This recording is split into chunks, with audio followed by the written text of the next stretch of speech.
తెలుగుదేశం ఒకటే అధికారంలో లేదు, కూటమి ప్రభుత్వం అధికారంలో ఉన్నాయి. అందరూ కూడా కలిసి సమన్వయంతో నడుపుకోవాలి, సమన్వయంతో వచ్చే పదవులను పంచుకోవాలి. అయితే ఈ జిల్లాలో పంచుకునేటటువంటి పదవులను ఒక్కసారి మనం తీసుకుంటే ఏ పార్టీకి వెళ్ళాయో ఒక్కసారి ఆలోచన చేయండి. నేను వాళ్ళకి చెప్పొద్దంటోలే, ఆ నిష్పత్తి ప్రకారం తెలుగుదేశం పార్టీ నాయకులకి కార్యకర్తలకి ఇవ్వండి అని చెప్పి డిమాండ్ చేస్తున్నాం.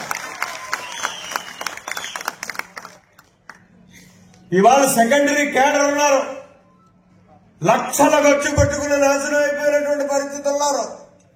ఇంటికాడ వాళ్ళ పిల్లలు తిడుతున్నారు, ఏం పని పాటు లేదా మీకు వెళ్ళడానికి అని చెప్పి. కృష్ణమోహన్ కూర్చో, కనీసం పెళ్ళానికి సమాధానం చెప్పుకోవడానికన్నా ఏదో తగిలించండి అయ్యా ఒక తోక చెప్పున్నారు.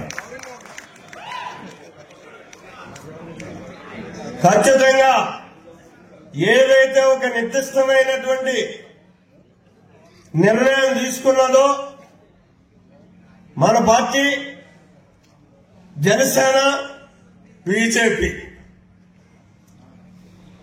కాకినాడ జిల్లాకి ఆనసూత్తి ప్రకారమే మీరు పదవుల పంపిణీ చెయ్యండి. ఇక్కడే నేను ఒక వ్యక్తిని ఉద్దేశించి మాట్లాడటంలే, ఆ వ్యక్తి నాకు చాలా కావాల్సినాడు. రేపు ఎన్నికల్లో పోటీ చేస్తే నా భుజం మీద చేసుకుని నా ఇంటి దగ్గరే క్యాంప్ పెట్టి అతన్ని ఆ ఇచ్చినటువంటి పదవును మళ్లీ తిరిగి దక్కించేటటువంటి నిర్ణయం కూడా తీసుకుంటాను నేను. కానీ ఒక వ్యక్తికి 2 పదవులు ఇచ్చేటటువంటి పరిస్థితి న్యాయమా?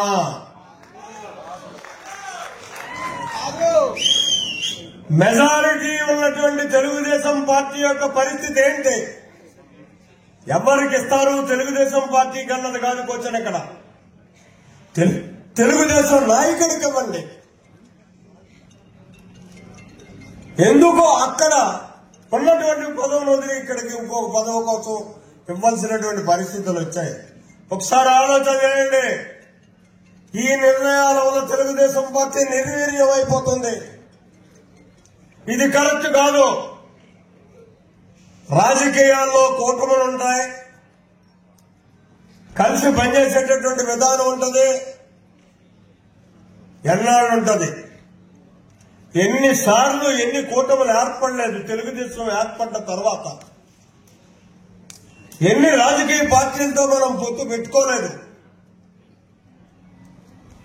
ఎన్నిసార్లు మనం బయటికి రాలేదు. వచ్చినప్పుడు మన పరిస్థితి ఏంటి? దానికి ఒకటే ఉదాహరణ చెప్తా. మనం ఉభయ కమ్యూనిస్ట్ పార్టీలతో పొత్తు పెట్టుకున్నాం అన్నగారు ఉన్నప్పుడు.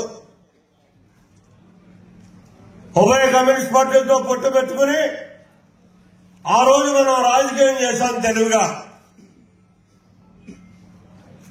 చేస్తే ఉభయ కమ్యూనిస్ట్ పార్టీలు ఈ రాష్ట్రంలో నిర్వీర్యం అయిపోయినాయి.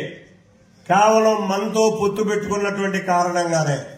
తాత్కాలికంగా ఆవేళ 1-2 పదవులు వాళ్ళకి వచ్చి ఉండొచ్చు, కానీ శాశ్వతంగా మాత్రం ఆ పార్టీలు నష్టపోయినాయి. అదే పరిస్థితి మనకు రాకుండా చూడండి అని చెప్పి ఇవాళ రాష్ట్ర నాయకత్వాన్ని సవినయంగా మనం చూసుకుంటున్నాం.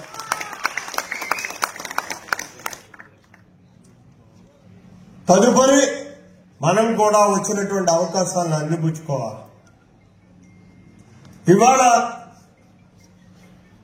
చాలా ఎండోమెంట్స్ కమిటీలు ఉన్నాయి మన కాకినాడ జిల్లాలో.